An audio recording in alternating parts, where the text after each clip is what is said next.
Aisha Buhari is one woman that is always remembered for her fight against corrupt elements in her husband's government. She has spoken against all odds bedeviling her husband's strives to succeed in fulfilling his electoral promises. She stands firmly behind her husband in all ramifications and makes sure that her husband succeeds. In fact, if not for her presence in President Buhari's government, a lot of things would have changed in a negative direction. Cabals in her husband's government were identified by her and she has indirectly helped to fight them in her own ways. She has always spoken against issues that directly or indirectly come up to destabilize President Buhari's government. Aside her being the first lady of Nigeria, Aisha Buhari is a women's rights activist and child rights advocate. She's not just an activist or advocate, but a vocal one.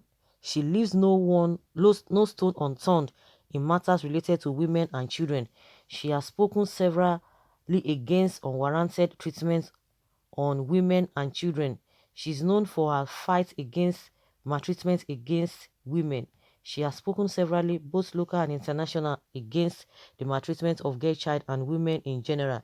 She has spoken against early and forced marriage, where, where girls of ages below 11 years of age are forced into marriage instead of furthering their education. Fighting drug abuse is our next line of action. Drug abuse has been perceived as the illegal and abnormal intake of drugs to the extent of damaging the image and emotional aspects of the drug abuse persons. This has rendered a lot of youth useless and irresponsible in the society today. Aisha Buhari has therefore stood against drug abuse as she describes it as a multifaceted problem requiring a multi-dimensional approach, which should aim at striking a balance between drug demand reduction and total blockage of identified channels of supplies if the ongoing campaign to eliminate drug abuse is to be successful. She has embarked on a serious campaign to eliminate drug abuse in Nigeria. She has called on all concerned personalities to join hands and eliminate this habit of drug abuse completely from the society. Aisha Buhari used the opportunity of the International Day Against Drug Abuse and Illicit Trafficking to call on all to stand against drug abuse, as she believes that drug abuse can happen to any family or community. She posted part of her speech on her Twitter handle, which attracted a lot of people on Twitter to react to her tweet. Some of the reactions were captured. Okay. Someone who replied says that I will appreciate if you practice what you say on media. 90% of your region are down with drugs, especially glue and tramadol, and now you have sent them round page all over the country to kill for you. Who? The only people who can kill for his master and mistresses are people on drugs. The best solution to striking the drug abuse among youth is to provide a high quality education and good jobs among the Nigerian youth, the leaders of tomorrow. All these lectures, campaign and etc. it can't work in this situation. Sometimes when there is high poverty in the land, it's changed the way of people reasoning. Mommy, please, we are your fans. Try to put us in one good thing or another. Even some appointments get us of them, please. Okay, this one is talking about appointment. It's a Asulian task because those in charge to carry out the blockage of its source are abusers as well. I mean some, and also fall a prey to bribery by the traffickers. This woman now what for you? Central Bank in Agbada, Janjaweed, may God infect you with COVID-19. That your skinny son had a motorbike accident as a result of drug abuse. Ooh, wife of the president, not first lady. Point of correction. Is there on illicit trafficking? Some people are not taking it easy. Yeah, of course. She has a most of the time, people just want to see what they want to see, try to relate with the happening because of the drug abuse day or something. And one thing I have discovered is that majority of those people, they say things, and that's it. It's not by talking. You talk and you back it with action.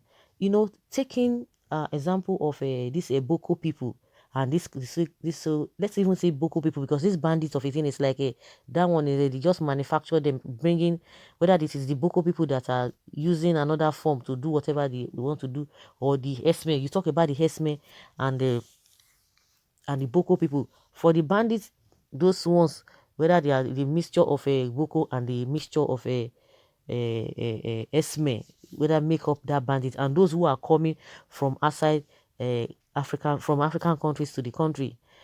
Well, like I wanted to make you a example of these Boko people. Something started from the beginning, and the reason why you see that these Boko people are really thriving, they are really getting upper hand, is that they are recruiting people. Because if they don't see people, they won't even be able to carry out all these things, because they believe that they will recruit people, then they will send them out and begin to indoctrinate them, begin to teach them what is not. A lot of them, are into drugs and what have you. But I don't know why it is difficult for them to penetrate the South, all that. The truth is not far-fetched, because even irrespective of the level of education of those people in the South, no matter how low their education could be, you cannot just come and tell a child on the streets in the South and say, oh, come and go and die, come and do this, come and do this, come and do this. They will ask you, why you no do am? A typical southern a child or children will ask you, why you no do am? Why you want make her do am? If you know say the thing no good, you for not tell me, because I know say if the thing good, you for not tell me, because only you go want enjoy it. Then why you telling me to do this thing? Why you are not doing it? They will ask you. No matter how low their education could be, there is that awareness that you cannot just pocket them. But in that area, in that region, because somebody was making mention of, in your region, these things are really happening. You see this Nigeria of it, this COVID-19 has been able to expose them the more. What are they doing? Something led to something. The cause root, or the root cause of this whole issue of this people recruiting all these Boko people, recruiting all these people, is because of one, poverty, and level of education. They lack that education, and the exposure is not there. Because it's not about, oh, you are importing other people's wisdom or knowledge. Naturally, you need to like explain to these people, these are the reasons why you are not supposed to be involved in this. If somebody is lying to you, brainwashing you to do what is not, you will say no. You'll be able to reason. That is the essence of education. You'll be able to reason for yourself, not that people will be telling you. And that's why you see that a lot of all these vices are embedded and really focused in that area. So that's why the root cause of all this problem, making people go into drugs and all of that, the education must be sound. Of course, we are not saying we don't have other vice, all those vices, or some of these vices in other parts of the country, but in that area, in that region, is so prevailing there. So those are the things that they need to talk. It's not by coming out to just say, oh, this and this, you are encouraging. It goes beyond that.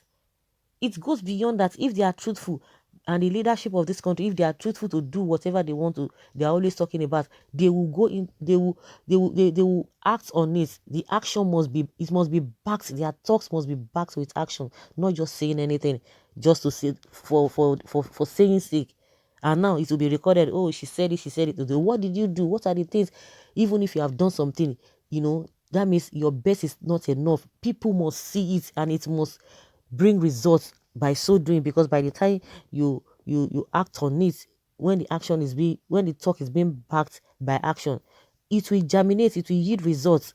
It's not by coming every now and then, oh, we condemn this, we condemn that, oh, this and that, we are encouraging people not to do that, and you leave. It's not going to work. It's just like you as a parent, you just tell your child, don't go to this place, don't do this, and you don't monitor that child. As you are turning your back, the child will, that thing you are telling that child not to do, he wants to try it.